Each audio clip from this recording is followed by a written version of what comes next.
most people react to the word fat in a very negative way, right? If you think about fat, we all have had this experience of taking a shower in the morning, walking out of the shower after toweling off, and then out of the corner of our eye in the mirror, we actually see a lump or a bump that we didn't expect and didn't want to see, right? And we immediately think fat, and we go, damn, that's not what I wanted to see. I got to lose some weight.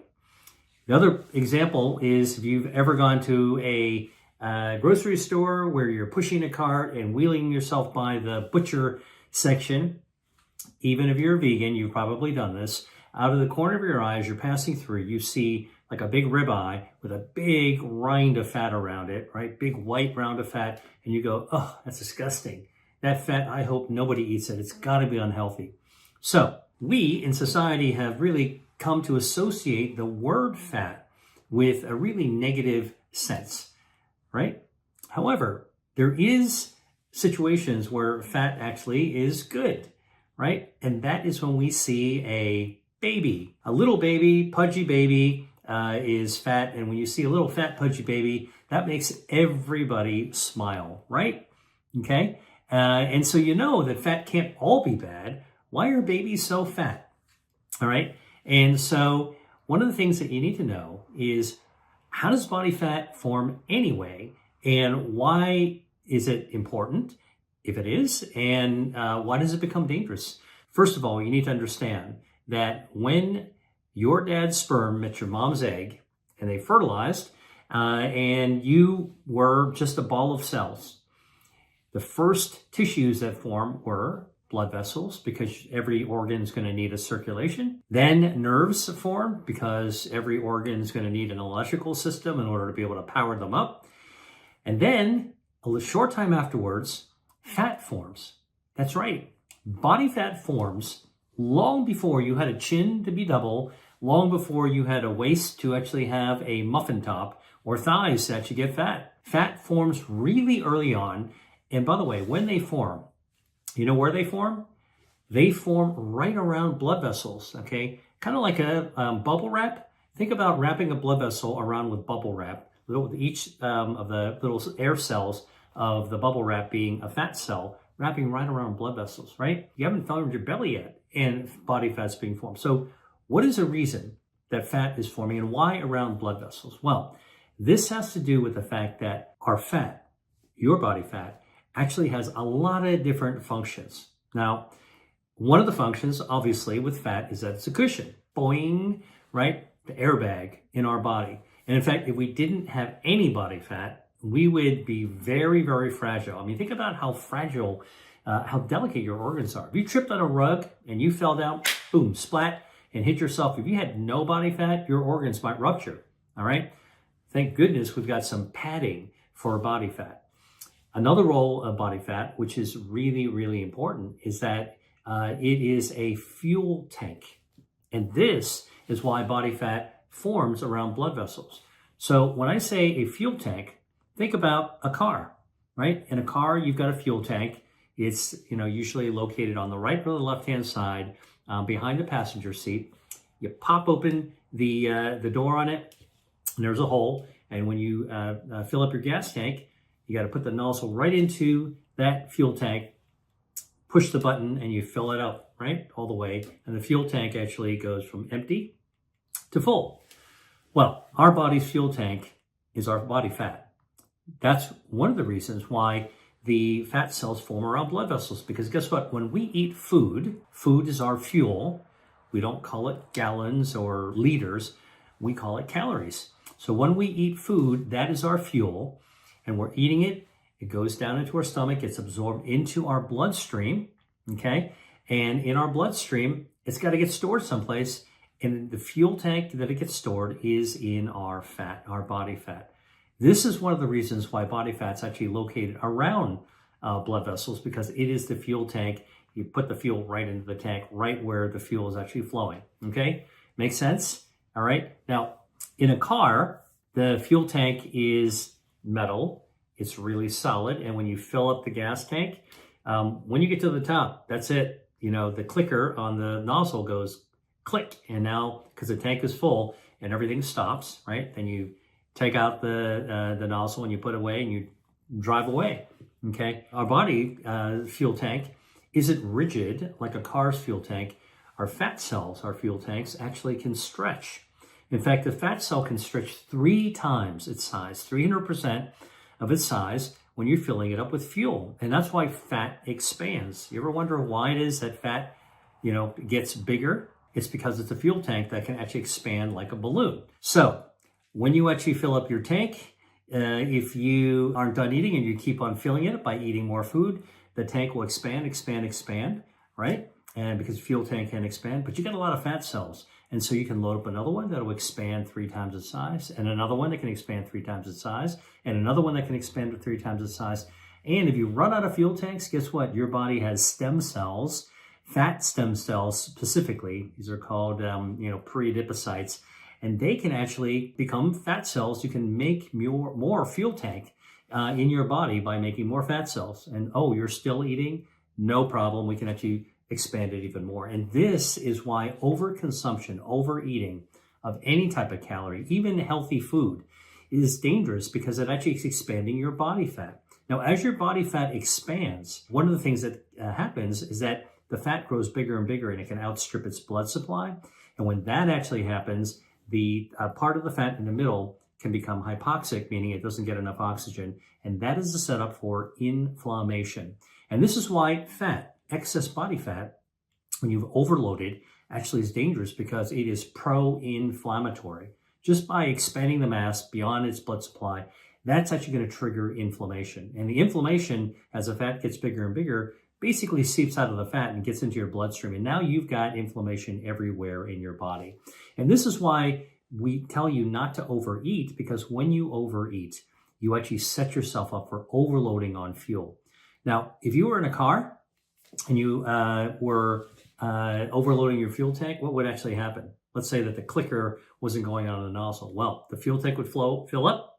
It would flow out of the fuel tank, down the side of the car, around the tires, and the fuel would start to pool around your shoes. Then it puts you in a dangerous situation. Now you're standing at the filling station in the middle of a dangerous, flammable, toxic mess. Same deal in the body. When you overflow your fuel tank, that fuel can actually come out. In fact, there is leakage of fat that can actually happen if you really overload, and that actually gets into your liver, and now you can actually have non-alcoholic fatty liver disease because of spillage of fat out of this growing toxic fat, right? Okay, back to the beginning, right? Fat actually is a cushion. Fat is a fuel tank. And then the other thing about fat is that it is an endocrine organ.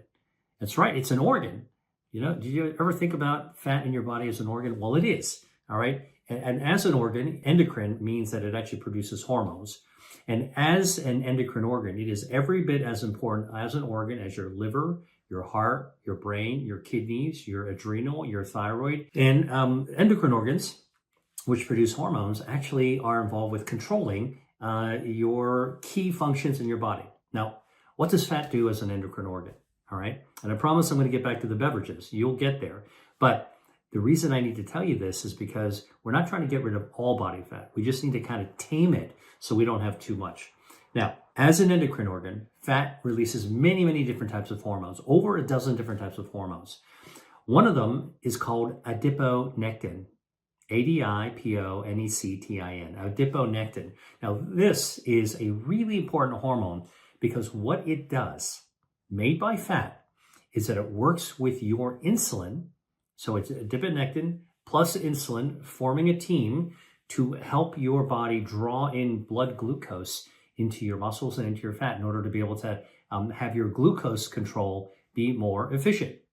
Now, without adiponectin, your insulin is not going to work so well. So what do we call that? Insulin resistance, metabolic syndrome. So one of the hormones that actually helps insulin do its job, so your body has proper insulin sensitivity, so your blood glucose can be managed in a healthy, normal way, is you need adiponectin made by your body fat. That's one of the reasons why fat is actually an important organ and an important tissue, all right? So let me just tell you how important adiponectin is. If you came to a clinic and had your blood drawn, let's say you came to my clinic and we actually had your blood drawn, sent it off to the lab and asked the lab to measure every single hormone in your blood, including adiponectin.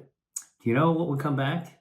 You get a lot of adiponectin. In fact, adiponectin would be found to be 1,000 times higher in your blood than any other hormone. That's how important adiponectin is. That's how important your fat is as an endocrine organ, because adiponectin helps your metabolism work, works with insulin as a partner, all right, in order to be able to help your body regulate glucose and bring that glucose, that energy, into your muscles in order to be able to have enough energy. All right, glucose absorption. The other hormones that fat makes is leptin, for example. Fat makes leptin. Leptin is a hormone that acts on your brain that makes you feel full.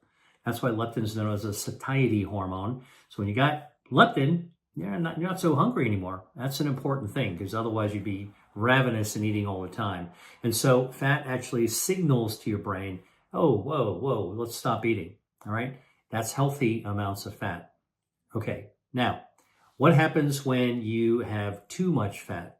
Remember I told you, when you load up the fat fuel tank and another one and another one and another one, and now you get the stem cells to make even more, you got a big cushion growing, all right? Like a gigantic marshmallow that's expanding. And inflammation. Inflammation actually disrupts the hormones that are being secreted by fat. When inflammation disrupts the endocrine hormone function of fat, guess what? Adiponectin doesn't get secreted normally. Remember I told you, adiponectin works with insulin to help your metabolism control blood glucose. So you've got normal regulation of glucose in your bloodstream. So when you have too much fat and inflammation and not enough, not normal adiponectin, now your insulin isn't working properly and you've got insulin insensitivity, and now your glucose is going all over the map. Does that make sense? This is really why we always say you got to control that excess body fat no matter what you do. It's super, super important. The other thing is that by derailing the fat hormones like leptin, remember I told you, leptin acts on your brain and makes you feel full. What happens when there's inflammation that disrupts, derails leptin? Well, guess what? Now you're not feeling so full. So you're more likely to eat. And when you're more likely to eat, you're more likely to overflow the fuel tank. When you overflow the fuel tank, you're making more fat. When you're making more fat, you're getting more inflammation. Inflammation disrupts the adiponectin and the leptin even further, and you keep on eating and eating and eating, and you get more inflamed, right? Now, this is all the setup for chronic diseases that we've talked about in so many contexts when it comes to health and wellness.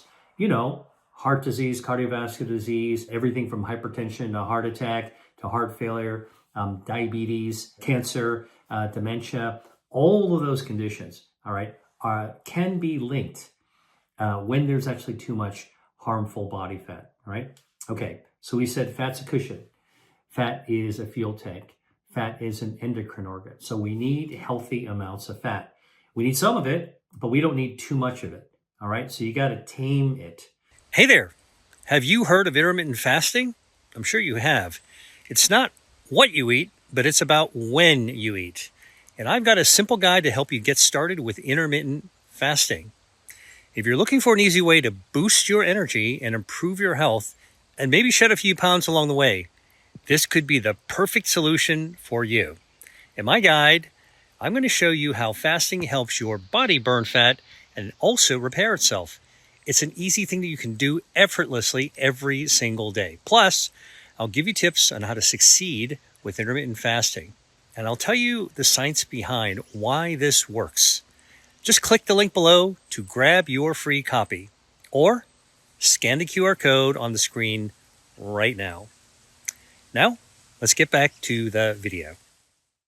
So again, excess body fat is dangerous because it throws off the function of normal, healthy fat, all right? Normal, healthy fat is not only a cushion, not only a fuel tank, but it actually releases the hormones that you need to be able to have a healthy metabolism to control your glucose, because there's a partnership with insulin and also with leptin, which controls your hunger and your appetite. Okay, so if you don't have too much excess body fat, you don't want to build it up. All right, so even if you're in good shape, you don't want to get out of good shape by building too much body fat. All right. Now, by the way, by the same token, too little body fat. All right. You know, that ultra lean body mass, you know, that marathoners do and bodybuilders do. They get way down, 5% body fat. You know, what happens? Women stop menstruating. Men wind up actually getting sicker, right? You just actually lose a lot of the functions in your body that fat actually helps to regulate. So too little, bad. Too much, bad. Just the right amount is exactly what you want to actually have. Okay, so if you have too much fat, what are you going to do? You got to burn it down. You got to actually try to tame that extra body fat, bring those levels down so you can restore your metabolism, all right, in order to be able to stay healthy. And by the way, by losing body fat, not only will you lower inflammation, you're going to lose weight as well, all right? And you're going to actually reverse some of those negative consequences. Now, got to explain to you something. How do you burn away extra body fat? What do I mean by burn away? Well, burn, right, is basically like taking a match, striking it, and lighting something on fire and burning it away, burning it down. So in the body, burning down extra body fat actually is done by something called a process called thermogenesis. Thermo for heat, genesis, making heat. Now, how does thermogenesis happen in your body? Well, if you think about it, if you have a gas range in your kitchen, right? What do you do when you want to boil some water? You gotta turn it on, right? You go to the switch, turn it, click, click, click, whoosh. Now you've got heat. You've generated heat. Now you can put your pot of water on top to make tea or boil your soup or whatever you're going to do. But the key is that you have generated heat on a gas stove. And that's exactly what your body can do. It can actually undergo thermogenesis because let's go back to the kitchen for a second. When you turn on the clicker, click, click, click, whoosh, and now you've got the flame on the stovetop. Guess what? The stove, that flame, okay, that burner is drawing down gas, energy. It takes energy to burn. It's drawing down fuel from maybe a gas line, goes to your town, or maybe a gas tank on the side of your house, right? So in your body, when you generate heat, thermogenesis, click, click, click, whoosh, where does that energy come from? Guess what? Your body's able to draw down that extra energy stored in your excess body fat. And that's why thermogenesis burns down your excess body fat. All right. I'm giving you a fairly straightforward and somewhat simple explanation of a pretty complicated process, but I'm giving you enough details so that you get my point. All right. So if you want to burn down extra body fat, thermogenesis is one way that your body does it. And the type of tissue that can do thermogenesis, guess what it is? Body fat. And you're like, wait a minute. I thought we were trying to burn away body fat. Okay, this is where we got to talk about the two types of fat in your body. There's white fat and brown fat. White fat is the part that grows, bigger and bigger and bigger. And it comes into two forms. It's subcutaneous and visceral. Subcutaneous means under cutaneous skin, under the skin. Subcutaneous white fat, which can become harmful if there's too much of it, is the fat under your chin, it's the fat under your arm, it's the muffin top, it's the fat on your thighs, it's the fat on your butt. That's the stuff most people don't want to have, all right? But that's actually not where the most dangerous excess body fat actually grows. Because white fat can also grow, not subcutaneous under the skin, but also inside the tube of your body. Now, I don't care what size your body is. You could have a big body, 6'5", like really big guy, or you could be a thin, super thin person, right? We all know them. People that are ultra thin, they don't look like they have any body fat, but guess what? White fat is also found inside the tube of your body, right? Like our bodies, we're a tube, right? Inside that tube, there's also white fat. That's called visceral fat. Visceral meaning gut. This is the fat around your gut. Now, visceral fat is normally distributed a little bit in your body, and it does all the things that it's supposed to do that we talked about. The cushion, the hormone, the fuel tank. But when it actually is in excess, too much visceral fat, that's the real dangerous part, because inside the tube of your body, when visceral fat grows, it grows like a glove that wraps itself, like a baseball glove that wraps around your organ. Not good, right? And then inflammation around there actually inflames your organs as well. Okay, so that's one kind of fat, white fat. And you want to burn it down to actually good, healthy levels. So what's the second kind of fat that I was alluding to? Well, that's called brown fat. White fat, when it's too much, is bad fat. Brown fat is always good fat. All right. Now, what is brown fat? Brown fat is very different than white fat. White fat can be lumpy, bumpy, right?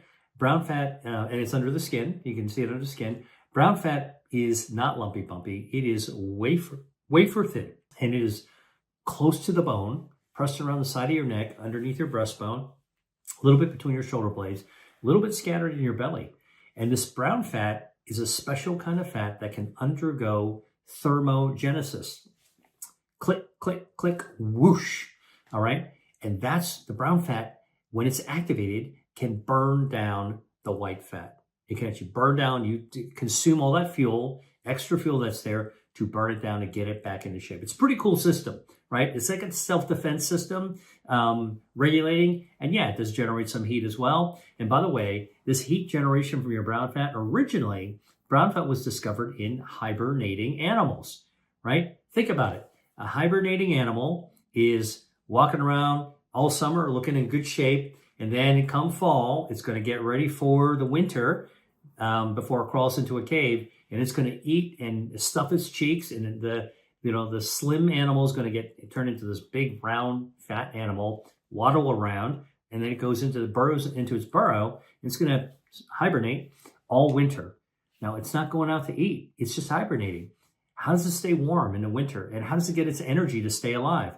Well, this is where brown fat comes in, because in hibernating animals, that's where brown fat was discovered. And an alpine marmot, kind of like a woodchucky looking animal in Central Europe, they discovered that this brown fat would go click, click, click, whoosh in the winter, and it is actually consuming and burning down all that extra stored white and visceral fat that the animal loaded up on. That heat keeps the animal warm, and the energy that's in there is also kind of keeping, in that extra fat is keeping the animal alive. So when the animal comes out of the cave in the springtime, actually it's burned down some of that fat, and now it's getting ready to go get in shape again and exercise in order to mate. All right, so this is brown fat. Humans have it too. It's a really interesting story of how it was discovered. I'll do it in another video. But the science is so fascinating, how we discover these kind of things about the human body. We are still learning more and more things about the human body, that we're still discovering things. That's what I'm saying. It's really cool. Okay, so brown fat can burn down white fat. It does it through thermogenesis. One more point about brown fat. You know why brown fat is brown? Once I tell you, you're going to always remember. So first of all, how is it that brown fat burns down fuel? Well, it actually powers up using these little organelles, mini organs called mitochondria. Now, you've probably heard about mitochondria. They're the fuel cell of a human cell. They're like little battery packs, nuclear batteries inside all of our cells. They give our cells energy. And in brown fat, there's a lot of mitochondria, all packed together because it's got to generate heat, right? The fuel cell, the energy, the battery, the nuclear fuel, all right, the fuel cell. Now, mitochondria have a lot of iron in it, okay? And what happens to iron? If you had a pile of nails made out of iron and you left them outside, shiny silver nails, what's going to happen? Guess what? They're going to oxidize over a couple of days, and they're going to turn brown. All right, so brown fat packed with mitochondria to generate the energy. Mitochondria's got iron in it. The iron oxidizes, and that's basically what you get. You got little rusty mitochondria in there. That's why brown fat is brown. That's why you're going to remember this. Brown fat versus white fat. Brown fat's good fat. White fat is also good until there's too much fat, and then the brown fat has to burn it down.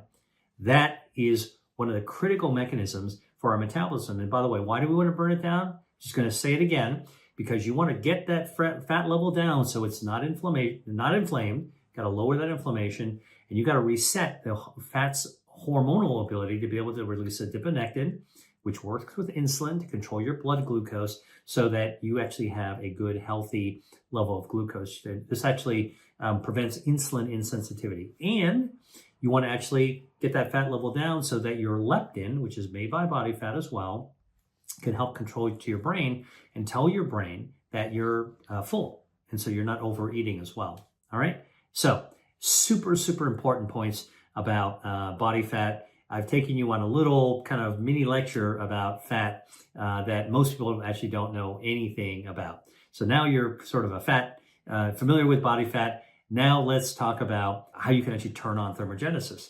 Turns out that there are different ways of turning on your brown fat to go click, click, click, whoosh. One thing is cold temperatures, right? We talked about the hibernating animals. Yep, you lower the temperature, you can turn on brown fat. And by the way, this is actually how cold plunges work.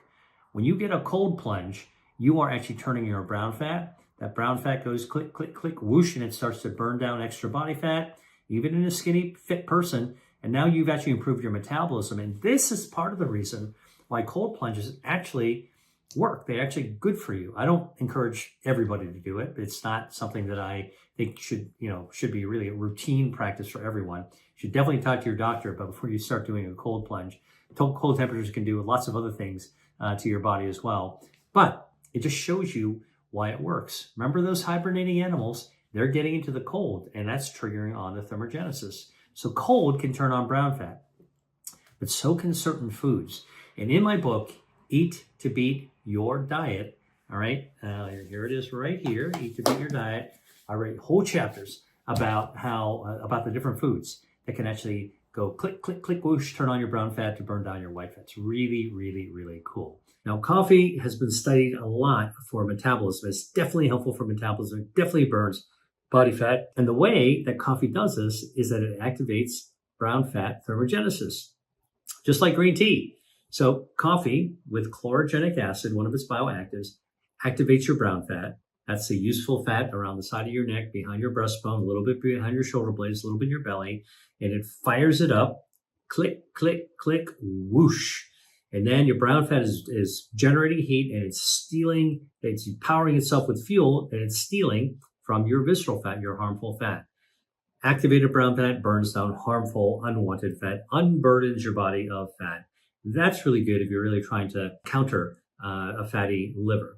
Now, the other thing about coffee and chlorogenic acid is that it actually prompts your body to make even more brown fat. Put more gas burners on your stove. All right, now it's not click, click, click, whoosh with one. You want 6 burners, you want 8 burners. Coffee will actually give you lots of burners to be able to draw more fuel.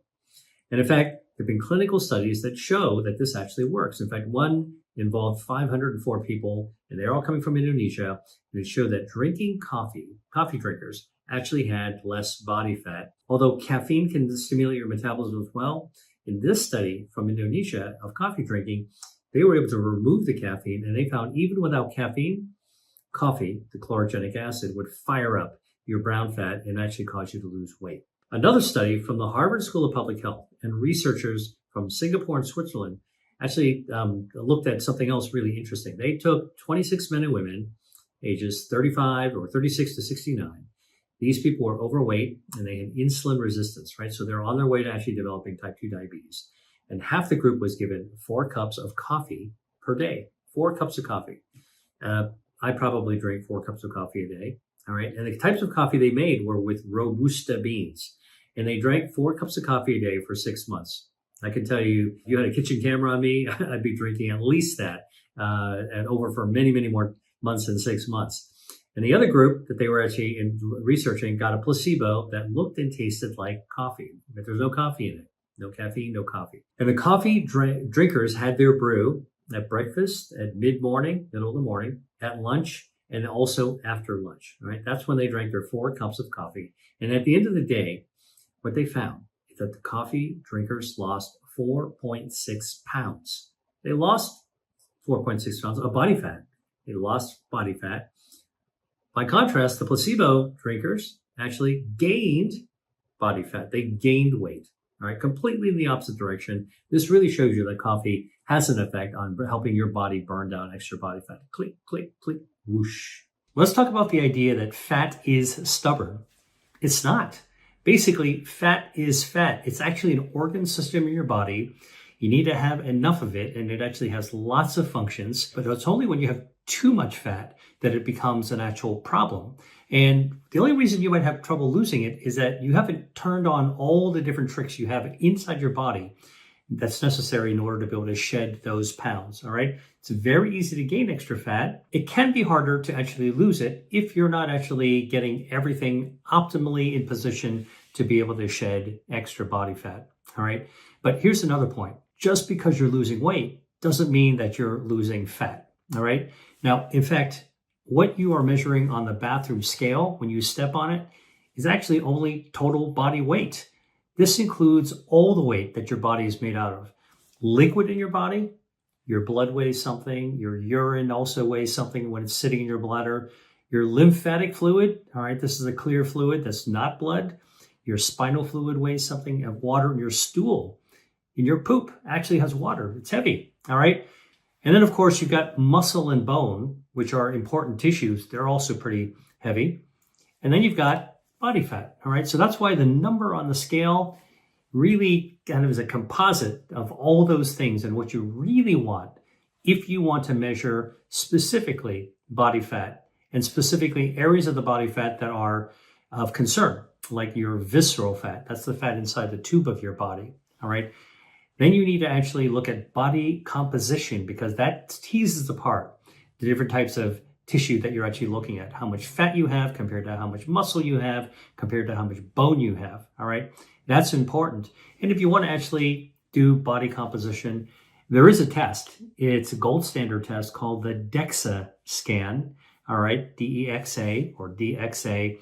And this is the body scan that reads all these tissues, muscle, bone, soft tissue, and fat, and gives you a number for each of them. So it also tells you their location as well.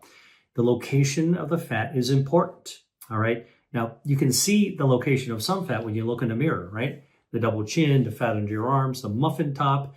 Nobody wants that. But the real fat that you want to get rid of is excess fat that's inside your belly.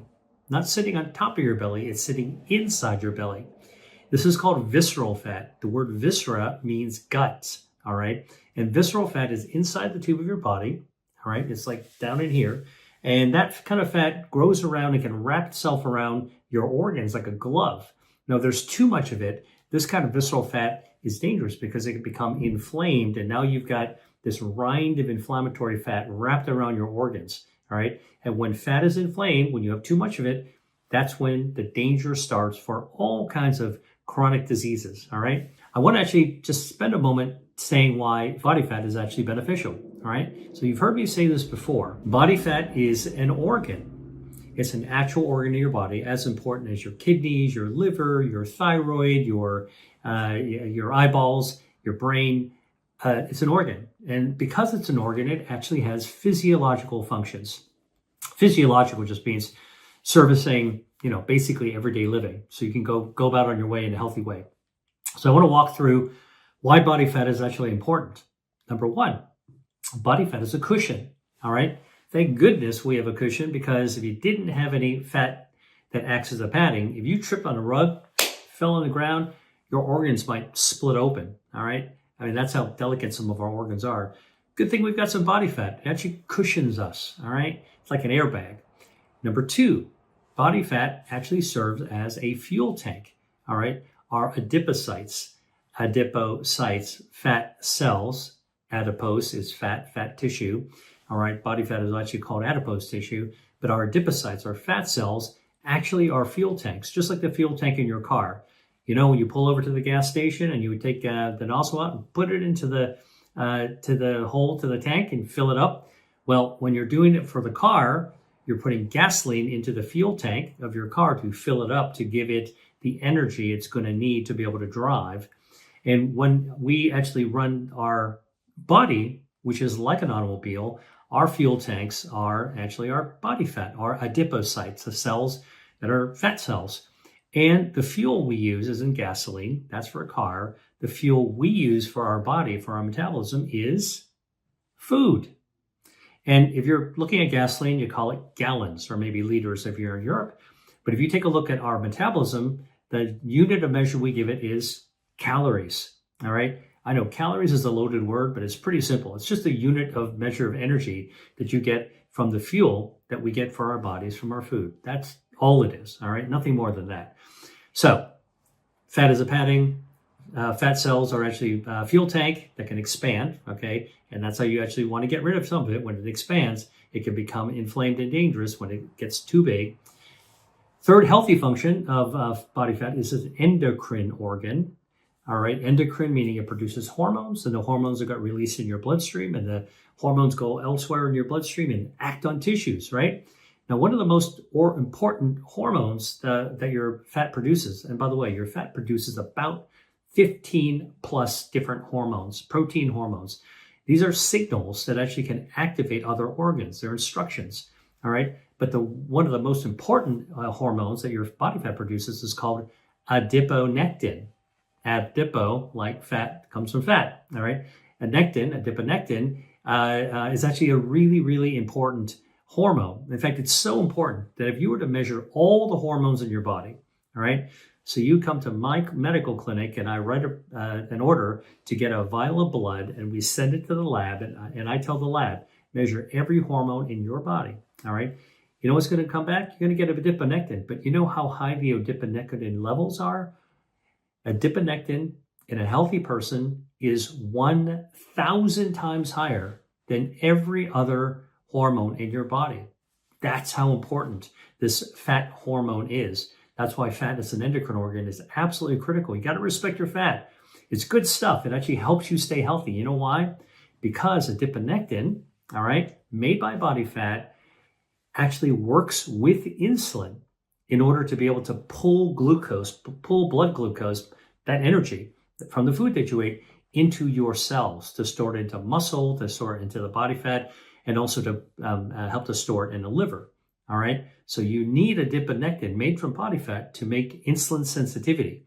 If you don't have enough adiponectin, you're not going to be that insulin sensitive. And now you're on your way to metabolic syndrome and type 2 diabetes. So this is a no kidding hormone that we need to make sure that our healthy body fat is around to be able to preserve. Too much body fat actually becomes inflamed, right? And when fat is inflamed, it actually messes up the ability to be able to produce adiponectin and these other hormones. And so when you've got too much fat, too much inflammation, this beautiful hormonal system that fat is supposed to produce, those 15 hormones, including adiponectin, gets basically derailed. And now adiponectin is not produced in the right way. And now insulin doesn't work in the right way. So too much body fat leads to metabolic syndrome, metabolic metabolism problems, and ultimately can lead to type 2 diabetes. Actually, it makes a lot of sense. Not that difficult to understand why too much excess fat derails our hormones and leads us to this problem with our metabolism that can lead to type 2 diabetes, right? Okay, because when insulin's not working properly, guess what? Blood sugar rises, right? I know people talk a lot about glucose spikes and glucose crashes. I want you to focus really on the fact that your body knows how to handle that most of the time. Insulin is critical, all right? But adiponectin is its partner in being able to help control that blood glucose to normal levels, all right? So if you don't want to have metabolic distress, you need to actually lower inflammation. And the one way to lower inflammation is actually lower body fat, right? This is actually a good thing that you want to do because elevated inflammation, just from having too much harmful, excess inflammatory visceral fat, leads to chronic diseases, right? You've heard about inflammation being a root cause of multiple diseases. I don't know if it's a root cause, but I can tell you that it actually it stokes diseases to keep on marching forward faster. It can make diabetes worse. It can make cardiovascular disease worse. It can actually even make dementia worse. And it can make cancer worse, all right? So these are the right reasons to lower the risk of these really bad diseases. That's the reason to actually fight harmful body fat. And yeah, you get a little extra benefit if you look in the mirror and you look a little bit better. That's an extra perk. But the fat that's subcutaneous fat. But the real fat you want to fight is the one that's inside the tube of your body, visceral fat, okay? So one of the things that you can do to fight visceral fat is burn down more calories. You want to burn more of that fat away, and you want to eat healthy plant-based foods, right? There's a whole list of things that you can actually do. But if you've been trying to lose weight and you kind of feel like you're not losing much at all, maybe none, or you're losing it, but you think you could do better. Here are some of the things that you want to actually think about in order to be able to put your foot in the gas pedal and get a little bit more mileage out of weight loss. All right. Cut out ultra processed foods from your diet. Now, why? Because ultra processed foods have been shown to damage your gut health. Your gut health is the gut microbiome. All right. This healthy bacteria that does so many things, including lowering inflammation, including help our body process glucose more efficiently. That insulin sensitivity, our gut bacteria also plays a role. All right. And also processing lipids. So lowering blood cholesterol. Our gut bacteria, although we don't understand exactly how it does it, our gut bacteria actually controls all of these factors. So eating ultra processed foods, all right, can damage that. Why? Because ultra processed foods have lots and lots of additives that you don't get in normal whole foods that you might cook into a delicious Mediterranean dish, for example, or a delicious Asian dish. These are, I always tell people, I eat Mediterranean style. Hey there, are you ready to use food to improve your health? I do cover a lot in my YouTube videos, but there's only so much time to dive deep into how to use food as medicine. That's why I created my Eat to Beat Disease course. In my course, I walk you through how to use everyday foods that you can find in your grocery store to boost your body's health defenses. This is all based on my research, and everything is rooted in science. And I made it super easy to follow with practical everyday tips. Whether you're trying to prevent disease or just want to optimize your health for longevity, my Eat to Beat Disease course gives you all the tools to make it real and to help you get lasting changes that will help you live longer and live better. To learn more, click the link below or scan the QR code on the screen. I can't wait to get started together in my course. Now, back to the video. Ultra processed foods have these additives: artificial preservative, artificial coloring, artificial flavoring, thickeners, emulsifiers, all right, stabilizers, so that the food will last a long time sitting on a shelf of a grocery store someplace. All right, all these things have been shown in the lab to be harmful to your gut microbiome, your gut health. And when you derail your gut health, you derail your metabolic health as well. And your inflammation starts to rise, because the best non-steroidal anti-inflammatory that we have is actually in our gut bacteria. All right. Plus, our gut bacteria helps to maintain insulin sensitivity. So in addition to adiponectin, our gut bacteria also plays a role in insulin sensitivity. So if you want to actually draw on that glucose, which then helps you metabolize your energy more efficiently, you want to actually be able to, and not sit around and causing more problems, you want actually good gut health. Now, the other thing is that our healthy gut bacteria it helps to control a process called thermogenesis. Now, you might have seen me talk about thermogenesis in one of my other videos, but in your body, the brown fat triggers thermogenesis by drawing the energy from your excess harmful visceral fat. You want to burn down more fat? Do thermogenesis, and your gut health is actually important for this. So if you eat ultra-processed foods, you might be damaging your gut microbiome. So cut out those ultra-processed foods is very, very important in order to be able to help your gut, help you push forward that idea of losing extra body fat. All right, if you want to kind of push the envelope, cut out ultra-processed foods. All right, lower your stress, chill out. Easier said than done, I know. All right, listen, we are stress machines, and we live in a world where there's a lot of stress, even if it's not in our own lives, which most people have. All you got to do is to take a look at the outside world, read the news. You can see there's a lot of friggin' stress out there. All right. Now, that actually makes it harder to lose weight. You know why? Because stress causes cortisol to come out. Cortisol is a stress hormone. It is the hormone that's called a fight or flight hormone. You want to fight, all right? It actually puts you in a state of mind that actually allows you to actually, burn down, move quickly and get into action to be able to fight. Now, little stress is normal and maybe even healthy, all right? Short bursts of cortisol, kind of keep you in good shape. But chronic cortisol, chronic stress, and this is what I'm talking about. We live in a world with a lot of chronic stress. Chronic stress actually is very, very dangerous for your overall health. and it makes it hard to actually focus on the things to do weight loss. So in addition to raising your blood pressure, which is what stress does, in addition to altering your mental health, so you're like totally stressed out all the time, can even be depressed, chronic stress has been shown to cause weight gain, not weight loss. Let me repeat that. Chronic stress with cortisol, all right, causes weight gain, makes it harder to lose weight.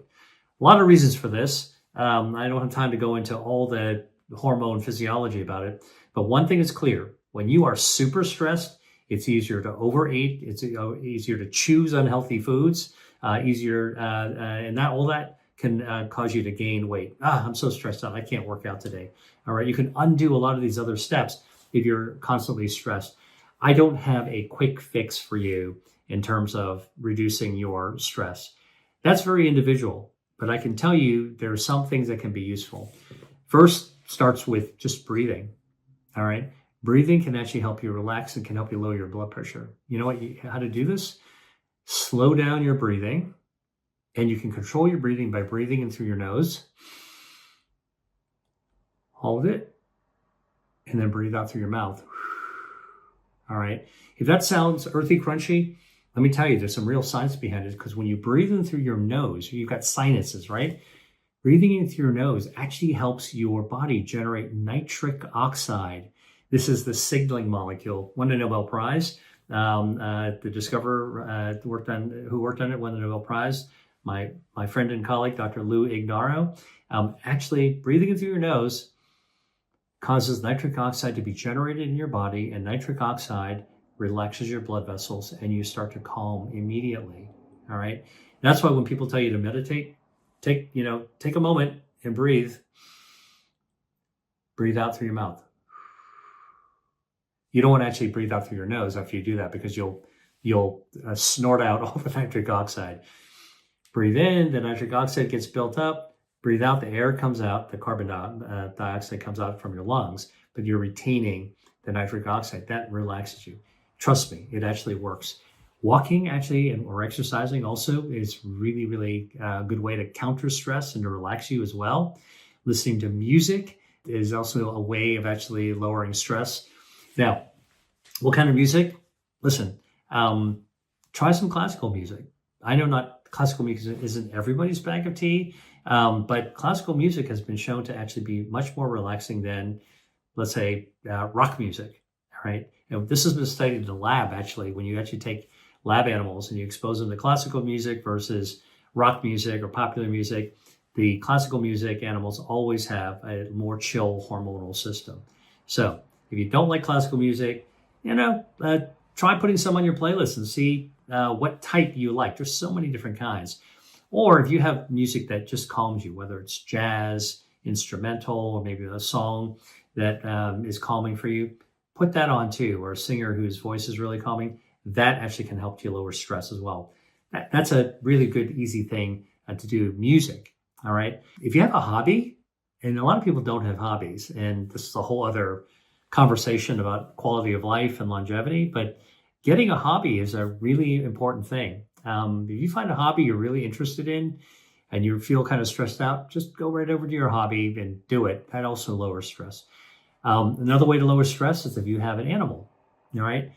Pet dog, pet cat, all right? They're kind of furry, cuddly, give you a very meaningful lowering of blood pressure and helps you chill out if you are feeling stressed. All right. If you look into a dog's eyes and gaze into their eyes, it's actually quite calming. All right. And I think the dog knows that. Same thing as a cat. If you pat a cat, all right, stroke a cat and it starts purring, it feels relaxed and chilled. That actually makes you feel chilled as well. Having a pet has been shown to lower chronic stress. So that's another little trick you might actually want to consider doing. Having a pet if you don't have one. And if you have one, use your pet. All right. That's a good way to lower stress as well. Again, if you want to actually push the envelope, really get a little bit more weight loss going on, maybe you haven't put enough focus on managing your chronic stress. I'm just telling you, it's very individual because everyone's stress is different and everybody responds to lowering stress in different ways.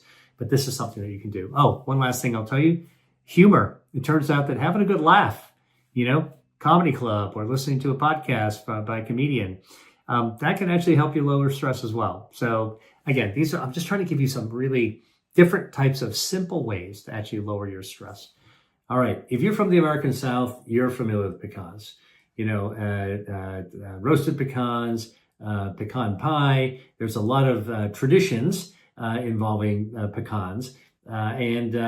Again, pecans are a great source of dietary fiber, protein, and they've got polyphenols as well. And pecans improve gut health, just like the cashews and just like the walnuts as well. Now remember, gut health equals immune health. And if you want a good, strong immune system to be able to resist infections, depending on what the season is or whatever bugs and germs are running around, you want to be as armed and as have your immune defenses shields up as much as possible. And eating pecans and tree nuts in general is a good way to be able to help get there, have a stronger immune shield by having those tree nuts feed your gut microbiome.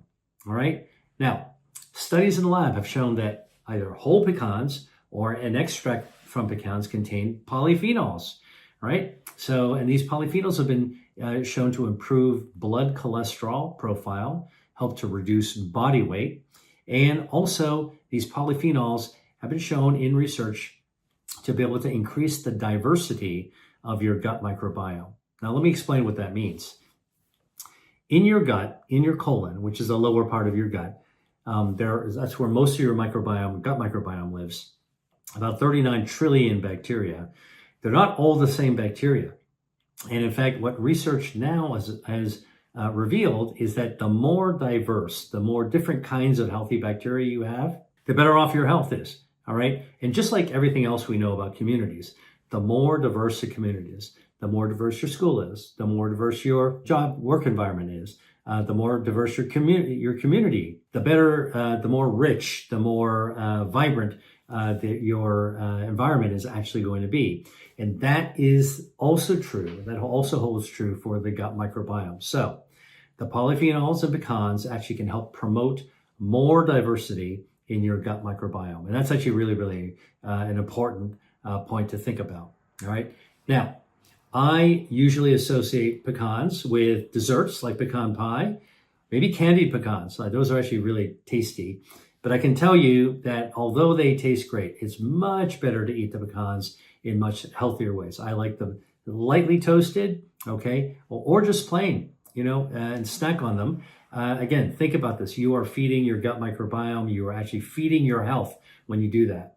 But if you're really looking for creative ways that you might be able to prepare roasted tree nuts of any sort, including pecans, you can look online to look for different types of recipes. But some of my favorite ways of doing it is you can dust it with a little bit of cayenne pepper for a little spice, mustard seed. There's another way of actually lighting up the flavors, kind of the savory flavors. Pecan turmeric, actually powerful anti-inflammatory spice. Another way of actually serving up pecans.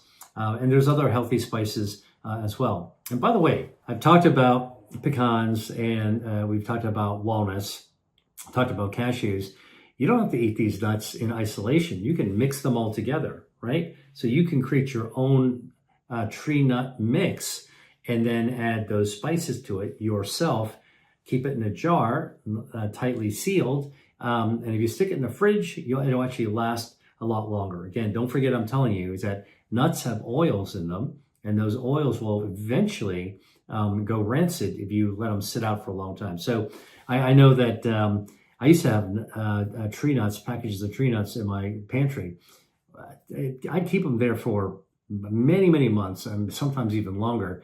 They're not good. All right. So you don't want to don't buy more than you actually can eat over, I would say, a couple of weeks. All right. Walking is king because it burns calories. So it goes without saying that burning calories helps you lose weight, right? When we eat, we're putting fuel into our bodies, right? And we need that fuel in order to be able to operate our bodies. And the name we give our fuel is calories.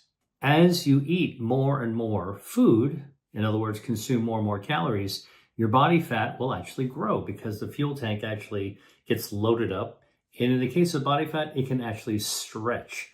And as you accumulate body fat, you're going to gain weight. All right. So because we all burn calories just being alive, right? Your organs need to function. There needs to be some powering for that. There's always some baseline consumption of fuel in the body. But if you really want to lose weight, you actually have to burn more calories than you're actually sticking into your body. That old adage of calories in and calories out, there's some sense to it. It's a lot more complicated than that. But if you want to lose weight, you actually need to burn some of that fuel off. Walking is a great way to burn that fuel off because it increases your calorie consumption, all right, in a sustainable way. What I mean by that is that most people can actually fit walking into their regular lifestyle. Walking isn't asking a lot. You don't need to put on a wetsuit. You don't need to actually, buy special gym clothes. You don't need to schedule a trainer. Walking is super easy to actually do every day. All right. Listen, we're all busy, so we might not have time to go to the gym or schedule a tennis game, but you surely have time to go for a vigorous calorie burning walk. All right. So one of the things that I want to talk about is how beneficial walking is for calorie burn. Well, studies have shown that most people will burn about 30 to 40 calories for every 1,000 steps that you take. Now, 1,000 steps might sound like a lot, but if you've ever gone on vacation and walked around, a new city to explore, maybe walked around a museum, you'll see you burn 1,000 calories pretty quickly. Now, obviously, the actual amount of calorie burn per walk depends on your body size, your overall weight, how fast you walk, how long you walk, a lot of other things like that. What else you might be doing while you're walking? Are you talking? Are you by yourself? Are you carrying anything? All those things can affect how many calories you actually burn while you're walking. But think about it this way. Every calorie counts when you actually burn it. And you can burn it very easily and sustainably while you're actually walking. All right. So that is one of the reasons that walking is king when it actually comes to losing weight. After having done all that, I hope you learned something new from this video. It's certainly fun talking about all this stuff. And I want to thank you for watching. And I will see you on the next video. Hi there. If you enjoyed watching this video, I know you'll love the next one. Stay here and check it out. And I'll see you there.